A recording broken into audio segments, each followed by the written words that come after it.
Formal nang inilunsad ng Government Service Insurance System ang Ginhawa Go. Ito ay isang bagong loan program para sa mga government employee. Bukod sa madaling proseso, nag-aalok din ang Ginhawa Go ng mababang interes at maaari ang ma-avail sa pamagitan ng GSIS Touch mobile application. Si Bernard Ferrer sa report.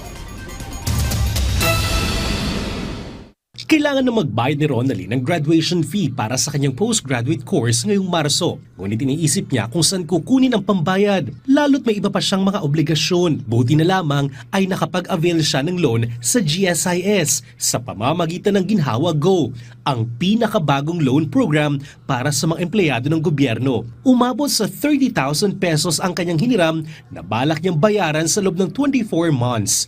Yung Ginhawa loan, siya pinakamagaan sa lahat ng niloan ko sa GSIS. This one is yung pinaka hindi ako mabibigatan.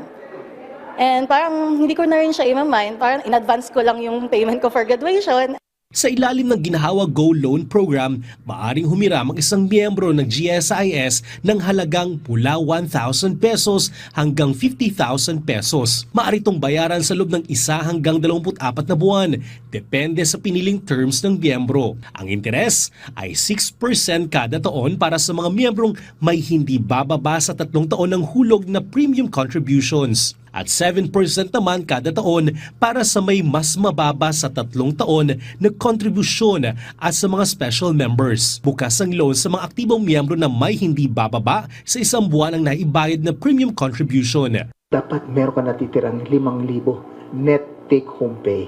Kaya po meron tayong agency approving officer na naniniguro na ang iyong sweldo ay hindi bababa ng 5,000 piso sapagkat yan ay nasa batas. Maaari lamang itong i-apply sa pamamagitan ng GSIS Touch mobile application. Sa loob ng 24 hanggang 36 na oras, maaaring maaprubahan ng loan ng Authorized Approving Officer. Ito, go to dahil mabilisan to. These are instant situations that you might find yourself in. Somebody got sick, you may have been a victim of a typhoon, for example. So it's instant, it's fast.